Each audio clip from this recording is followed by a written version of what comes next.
kind of stopped making music because it was like I took a break. I was eating Twinkies and Krispy Kreme. Was this during the heartbreak? During a heart, yeah.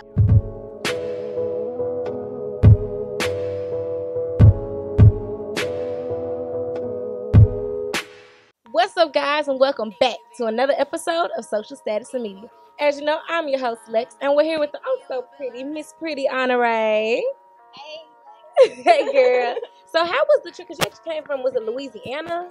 Yeah, I came from Baton Rouge today. Woo. I'm actually originally from Baton Rouge. I just moved back though. I went to college, so I kind of took a break from the music. What college you go to? I was at South Carolina State, and I graduated in mass communications, Bulldog Nation. My major, girl, yes. That's my major. Okay. Yeah, definitely. So what brought you back? What brought you back home? I just kind of missed home. I moved away from Baton Rouge when I was much younger, and I just kind of been state hopping since then and kind of sowing my oats everywhere, and I just really miss my family. It was just time to come home.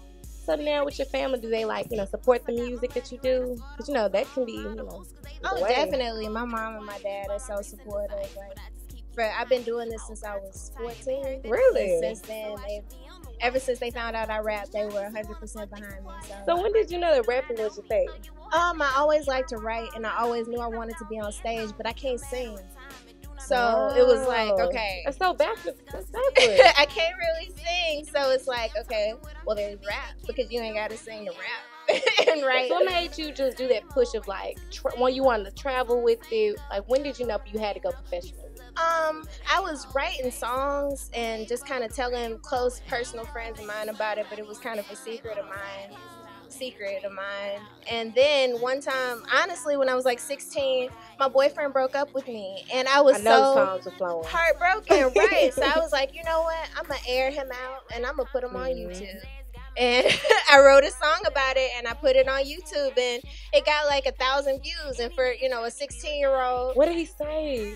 I know he heard it. What did he say? And it was funny because it really made waves. Like, I was from Georgia. I was from Baton Rouge, but I was living in Georgia. And when I put out the YouTube video, it was like a nationwide sting. Maybe it wasn't nationwide, but it went viral. It wasn't viral. Just like with my 50 friends, they might have watched it a few times. So it made me say, okay, this is kind of cool. People might like what I have to say, and it always was just kind of an outlet. I always wanted my voice to be heard, and it just felt like people were more susceptible to hearing what I had to say if I rapped it. You know what I mean? That's true. Because you know what? They do take Nicki Minaj and they're more serious. And they listen to Cardi especially. When she came out rapping, they started listening too. Definitely. Do you have like a person who you just, who influences you, female-wise? In the rap industry right now, I love all of the female rappers that are out there right now. Like, I think they all bring something unique to the table. You have like a favorite, like an old school hit? Of course, Queen Latifah, MC Lyte. I would have never expected you to say Queen Latifah. Definitely, Left Eye is like really who I grew up on.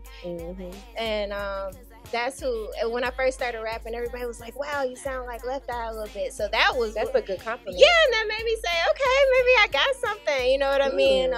But as far as influences, it's across the board. Like, people from Anita Baker to Beyonce. Yeah, kudos.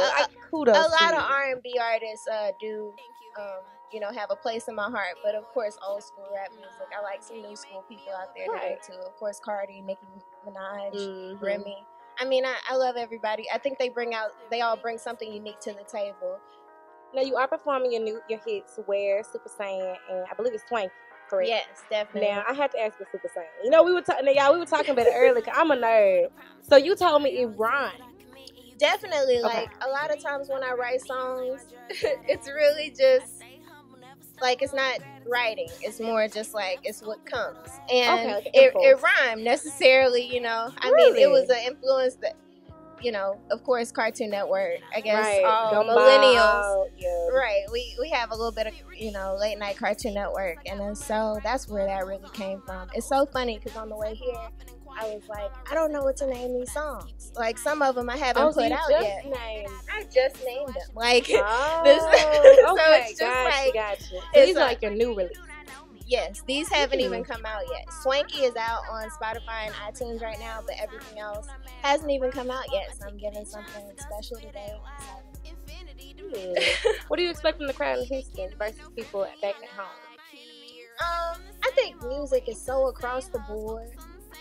You can perform in front of people in Houston or perform in front of people in Japan, especially hip-hop heads, and it really just be across the board. Like, if it's relatable, if, you know, I hit an emotional spot for the audience, that would be amazing. You know what I mean? If I could ever just, if the audience could get one message from me today, then I'll be good. What would be the message you want to send to the crowd? I want to show people that there's more than one image of female rappers out there. Like, I love Trina, I love Nicki Minaj, I love Lil' Kim. But if we really look, I love Cardi B.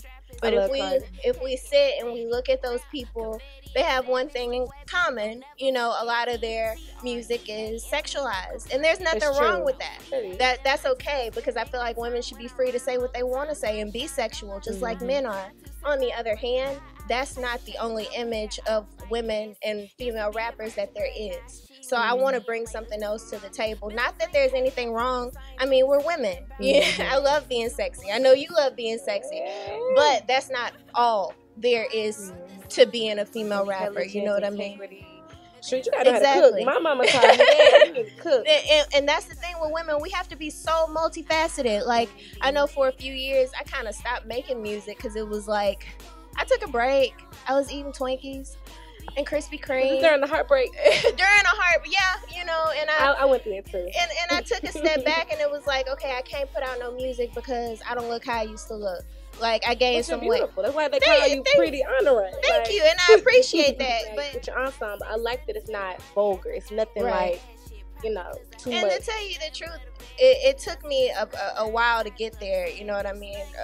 Initially, I was kind of over-sexualized, but it took me a minute to get to kind of find a medium between, okay, I feel attractive, but I don't have to be so much. You know, it's true. That is true. I like that. I like that. See that.